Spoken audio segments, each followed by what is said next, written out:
Hey, Mark Harrington here, coming to you from Northeast Ohio. And we are at a press conference talking about a baby that was retrieved from an abortion center here. And so I'm going to go inside and we're going to cover this press conference live. So here we go.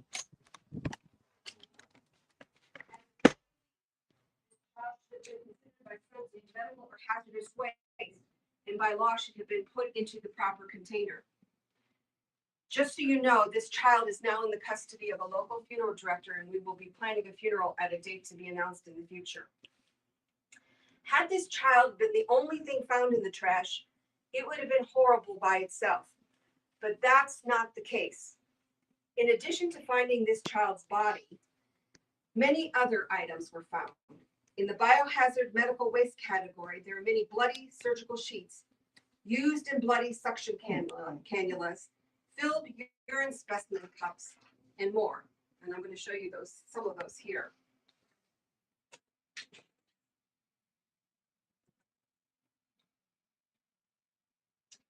The Ohio Environmental Protection Agency regulates the treatment and generation of infectious and hazardous wastes.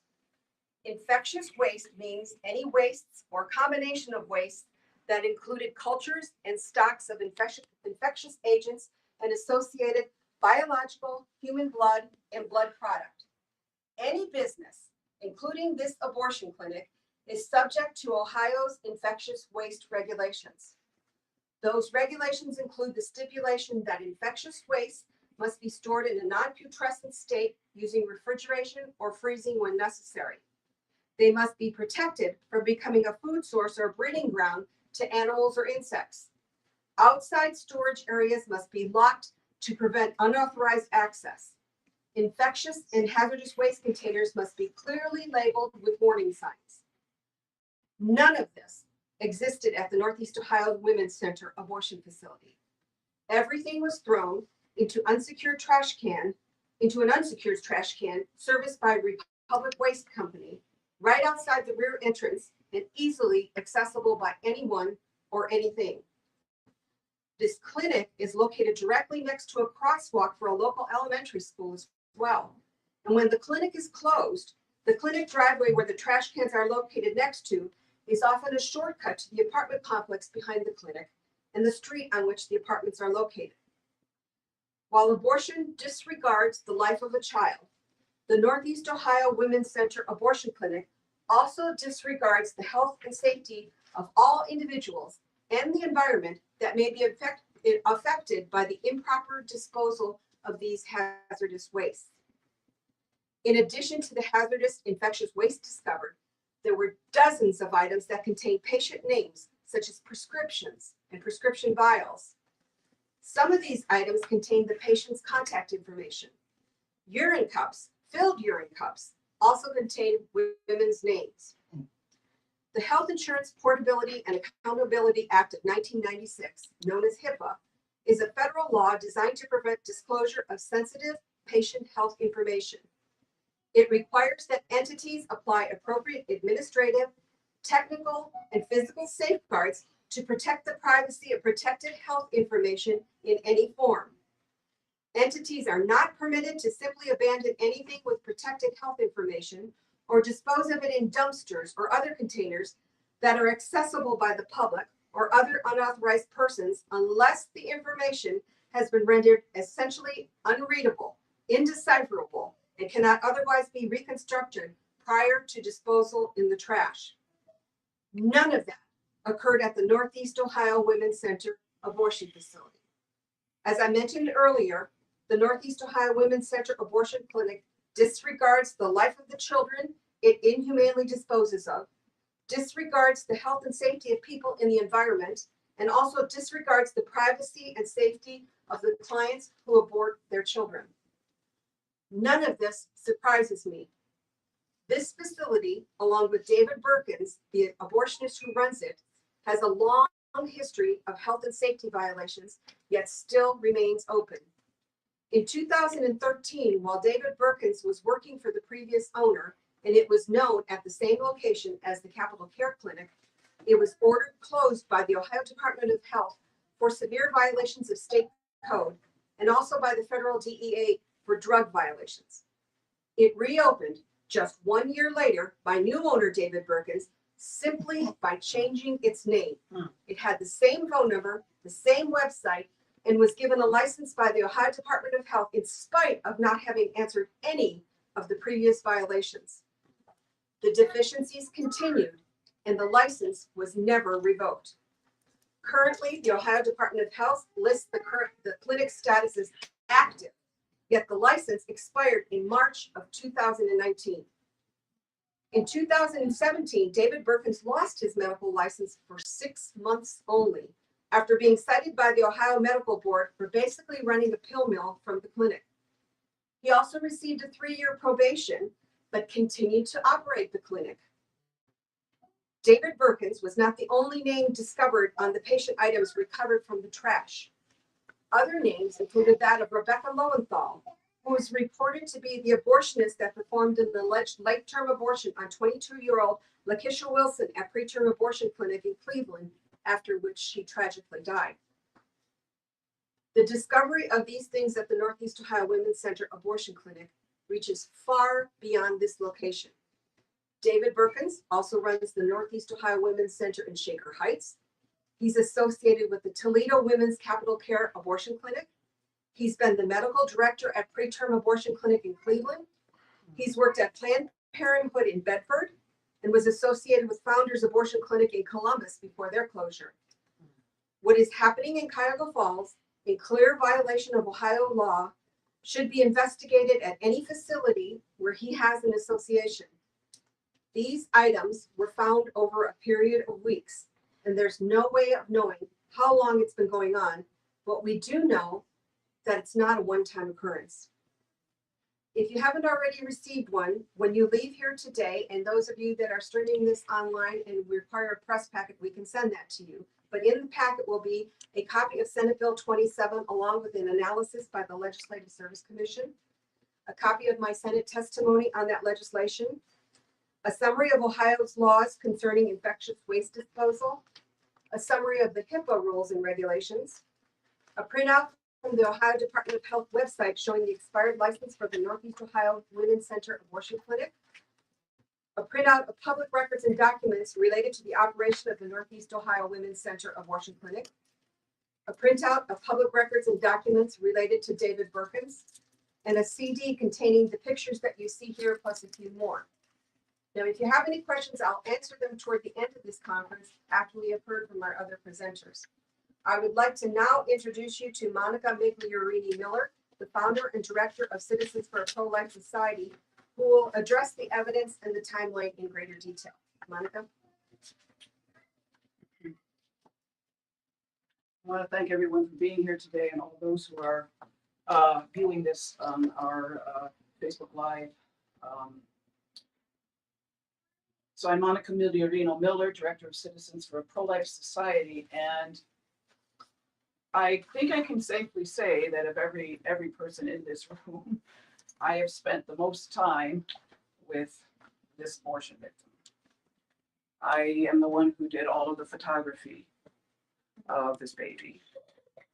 And I didn't even have to use an expensive micro lens because the body parts were so obvious and large. So I had estimated that the baby, based on the foot size, almost 3/4 of an inch, and maybe actually about 3/4 of an inch in size, that this baby is between 16 and 18 weeks gestation. And as Denise has already indicated, it was a dilation, evacuation, abortion. Baby is literally ripped apart. So you can see here the body parts, the foot that actually goes to the leg here. And the leg is bent at the knee. And this is actually, based on my being able to, well, I'll get to that in a second, but this is intestine. This is the baby's intestines. Okay. And these body parts are probably much of it is the torso and the chest, possibly some skull material as well. The person who found the aborted baby is a member of Citizens for a Pro-Life Society. And the searches of the trash dumpster occurred between June 7th and June 29th. And there were numerous searches. The searches revealed, as you see in this photo, the disclosure of first and last names of the patients of this abortion clinic and the biohazard waste. And this is just a sample of what was found.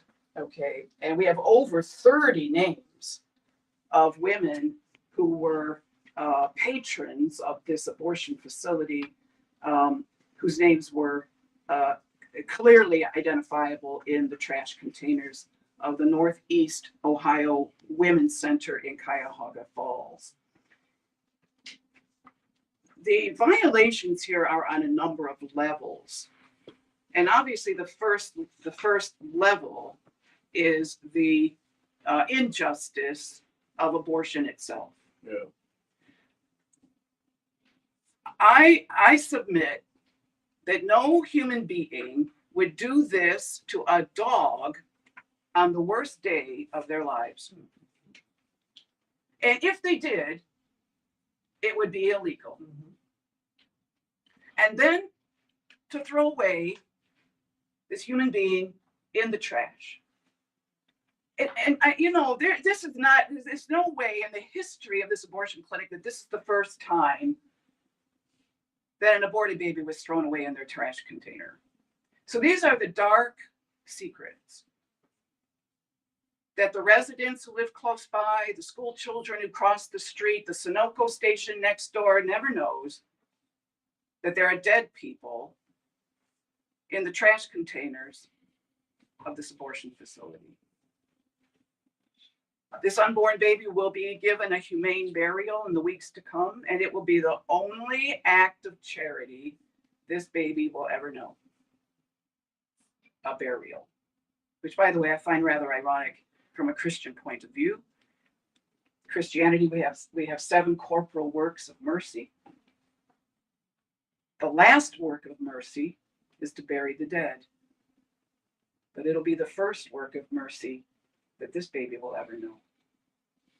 And this baby is just a fraction of the 62 million who have perished under the unjust law of Roe v. Wade since 1973 that will actually manage to find his or her way into a cemetery. That's the enormity of this injustice. Here's the bottom line. With the negative history that has followed this abortion clinic in Cuyahoga Falls, this abortion clinic needs to be shut down. It needs to be shut down by an order of the Attorney General of the state of Ohio, and it needs to happen now. Wow. And that's what we want. That would be the vindication for this baby, that place of death and the horrific practice of abortion and the way that they practice abortion, that this clinic is closed, and the sister clinic, may I add, in Shaker Heights. The other thing that we need to highlight is the disrespect has been shown to these women who have come to this clinic, that their names are thrown away in look, anybody could have looked in that trash container. A homeless person could have come by and opened it up to see if there was something valuable. Maybe somebody threw away a, gift card to McDonald's. So who knows, right? Looking in the trash. The patients' names were not protected, and they were supposed to be protected by law, and they were not. Then the biohazard waste, all that dangerous, bloody material, all the remnants of the practice of abortion, also found in those trash containers of this abortion center. The last thing I'm going to say is here, maybe for the first time, some of you have actually seen the photo of a baby killed by abortion. But here, we are looking at something that the human eye is not meant to see. Yeah. And your mind is now scarred by the image of what happened to this baby. And you will carry that image with you. You will be marked by the death of this baby. So let justice be done. Thank you so much.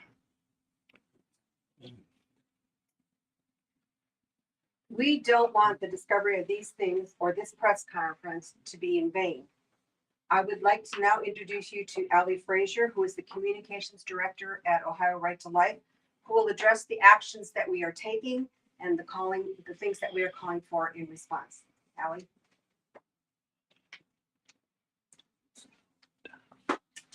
Thanks, Monica and Denise. I really appreciate it. As Denise said, my name is Allie Frazier, and I am the Director of Communications at Ohio Right to Life. Before we describe the actions that Ohio Right to Life will be undertaking, and I will be brief, I would like to just read a few comments that were made by the abortion industry regarding SB 27, the Fetal Remains Bill, as Denise has previously mentioned, also known as the Unborn Child Dignity Act. Denise has already covered the bulk of the pertinent information on this legislation, but I do feel that it is important to read these. In response to Senate Bill 27, the ACLU of Ohio referred to the legislation as, and I quote, nothing more than legislative harassment, and claimed that it, quote, serves no legitimate medical purposes.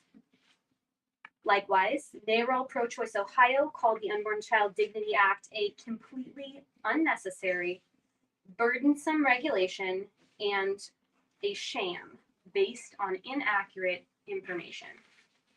NARAL also went a step further on Twitter and proudly proclaimed that then Attorney General Mike DeWine's investigation of Planned Parenthood found no wrongdoing, and claimed in opponent testimony that SB 27 was a, quote, witch hunt against abortion providers based on false information. For years, we have been told time and time again that this never happens, that babies' bodies aren't thrown in the trash, or that even if they do, that doing so is a normal, upstanding practice. Our efforts to require the most basic form of human decency from the abortion industry have been labeled as ridiculous and divorced from reality. Ladies and gentlemen, I don't think any sane individual can look at the evidence we presented today and agree with any of those comments.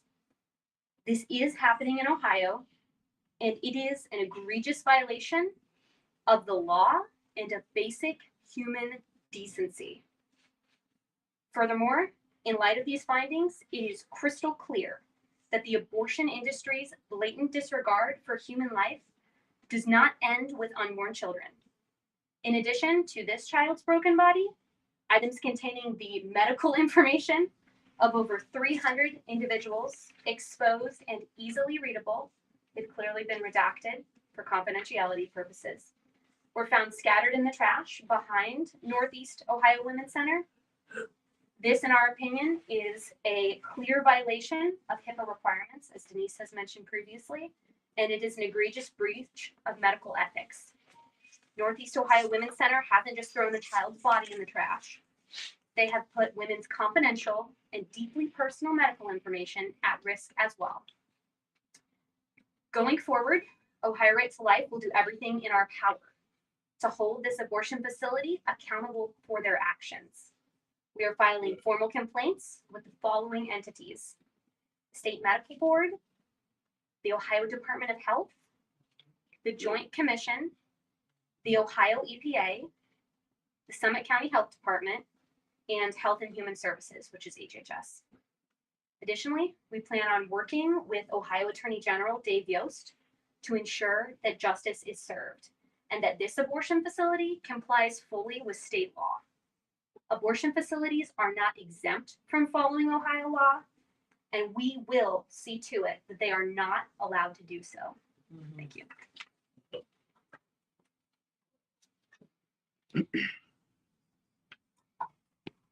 Thank you, Ally. There are many dedicated legislators in Ohio who have been working to ensure the health and safety of Ohio residents. The current legislative session is on summer break after a long and arduous budget session. But we've kept several of them informed of this situation, especially those who sponsored or co-sponsored legislation to protect life. I'd like to read a statement right now from State Senator Christina Rogner, who could not be with us today because she's out of town on vacation. And I quote, "The thought of what happened sickens me. I want to thank Right to Life of Northeast Ohio and Ohio Right to Life for shining a light on this atrocity. Unborn life is precious, innocent, and sacred. Therefore, we must continue without ceasing to fight for the right to life and to protect the health and safety of Ohio residents and the environment." End quote. You know, it doesn't matter if you support the right to life or if you think abortion is acceptable. That's really not what this conference is about today.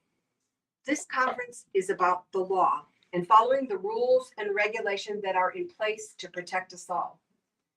If you go online today and you examine the Ohio Department of Health database, you will find that hundreds of ambulatory surgical facilities in Ohio, it's only those facilities that perform abortions that have expired licenses. You'll discover that any other facility that does not do abortions would have been closed long ago for the multitudes of deficiencies and violations that occur at abortion facilities. This is not a political issue or trying to place an undue burden on pregnant women seeking an abortion. It is a health and safety issue and requiring that all ambulatory surgical facilities be held to the same high standards, regardless of the procedures they perform.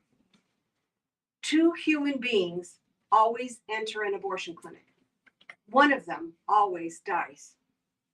The mother should have a reasonable expectation of living, of being respected, not having her privacy violated, not having her child thrown in the trash, not having any medical waste, blood, or urine violate environmental rules, and not having to see this in the news and further the trauma of post-abortion stress.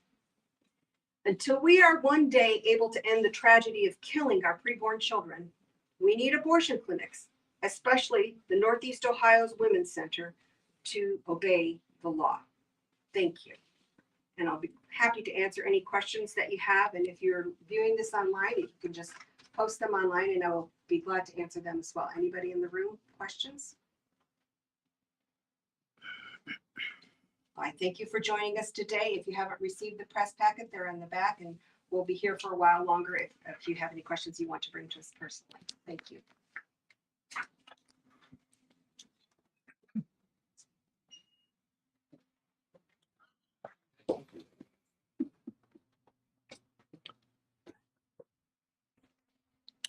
All right, friends. Well, there we go. There's the press conference here in northeastern Ohio.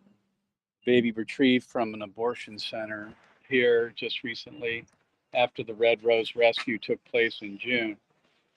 Boy, I have a lot of thoughts on this. First of all, you know, we wouldn't be here today if it were that baby was not retrieved from an abortion clinic, from a dumpster. 2,600 abortions occur every day. 2,600 unborn babies are killed every single day without any fanfare, without news conferences, without being found in dumpsters. That's the tragedy. That's the tragedy, is that this goes on day in, day out with very little said or done about it. It's only when we find them in a dumpster that we are outraged. Now, and we should be. That the babies are being thrown in dumpsters for sure, but it's bigger than that. It's about abortion altogether. We're not here to regulate abortion clinics. We're here to shut them down. We're here to end abortion altogether. And I'm glad that by the providence of God, that this child's death has not gone in vain. In other words, this child's death will actually count for something. Where the 2,600 babies that died today, can't say that. In fact, their lives will go unnoticed. Their deaths will go unnoticed. This one happens to be noticed because it was thrown, she or he was thrown into an abortion center. And that's why we're gathered here today to expose the evil of abortion. You saw the photos. Abortion is an act of violence. It kills a baby. And that should be what we're talking about today. Not that the clinic violated some regulatory laws of Ohio, although they did do that, and we should hold them accountable to that. This abortion mill needs shut down because it kills babies, not necessarily just because of the way they disposed of them. But I'll take it. If we could shut it down because of the way they disposed of them by throwing them in a dumpster, let's shut them down using that law. But the time has passed that we trim around the edges and regulate abortion. This is an outrage. This is a genocide taking place in our country. You saw the photos. This poor child has died at the hands of an abortionist and thrown into a dumpster, treated like common garbage. That's the culture we live in. That's got to stop. And that's why I'm here today, to draw attention to it. So I thank you for tuning in. I have to thank Ohio Right to Life and Northeast Ohio Right to Life for the work they've done and doing their due diligence and putting all this together and presenting the evidence to the Ohio Attorney General and whoever else needs to know to shut this abortion center down. And for the work of Monica Miller, who even to this day, her people are willing to go into the dark places of the world to retrieve unborn babies so that they might deserve or might be able to have a humane burial. And this baby, unlike all the others that are dying today by abortion, will be fortunate enough to be able to be buried with a humane service and funeral. And so we'll give you more updates on when that's going to be happening here soon. But just to let you know, I'm here in Northeast Ohio at the press conference about an aborted baby that was discovered in the abortion center here in the Akron area. And we're here to draw attention to that in hopes that we can shut down this abortion center for the killing that it takes place inside. So Mark Harrington here, coming to you from Northeast Ohio. Thanks for tuning in. We'll have a lot more to bring to you soon regarding this breaking story from this area of the country. God bless you. We'll see you next time. Bye-bye.